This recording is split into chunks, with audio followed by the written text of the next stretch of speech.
Hi everyone, I am Dr. Raman. I am a consultant psychiatrist at Chennai, which is in the southern part of India. As you all know, COVID-19 pandemic has taken a heavy toll on all aspects of our life, starting from family, job, education, as well as the healthcare industry. If you have seen, most of the hospitals around the world have been converted into treating COVID-19 infected individuals. But this has affected the care of non-COVID patients, even in accessing for their regular follow-up or getting their medications, particularly for those with chronic illnesses such as diabetes, hypertension, cancer patients, and those with mental illnesses. Telemedicine played a vital role in providing continuity of care to such patients.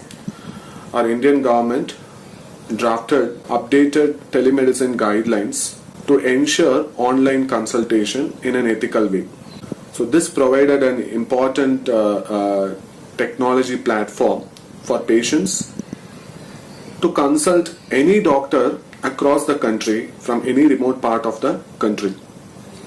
This also facilitated second opinion for many patients for whom the diagnosis were uncertain. Even as a psychiatrist, I started providing telecounseling services for those with emotional distress. From the institution where I am attached to, we provided telephonic counseling to all patients who were infected with COVID-19 infection. Our institution also had a portal through which the patient could communicate to the consultant psychiatrist, particularly when they are anxious, when they are depressed, when they felt very isolated, or when they are having sleep disturbances. So such is the importance of telecounseling and telepsychiatry. If you see the statistics, there have been a huge increase in the number of applications developed during this COVID pandemic, particularly related to healthcare industry, online consultations, and online pharmacies. But over time, patients started expressing that they are finding it very difficult to consult through online because they felt that it did not equate to in-person consultation. As in-person consultation in psychiatry is important because non-verbal communication, gesturing of the patient, developing rapport with the patients, empathizing with the patients are all important aspects of psychiatric consultation, which the patient as well as myself felt it was not completely accomplished through online consultations. Apart from the clinical care, the technology also played a vital role in providing online education for my students.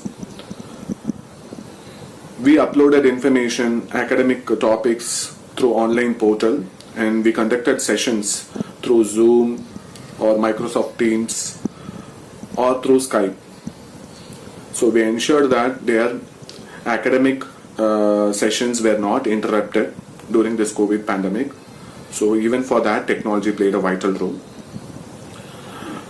We are proud to say that our institution conducted the first national level online child psychiatric quiz, so which was well received by the students and which would not be possible without the help of technology. Again, I would like to reiterate that on the research front, so we were able to assess the psychosocial impact of COVID pandemic on various populations such as students who are studying from home, people who are working from home, elderly population, pregnant women.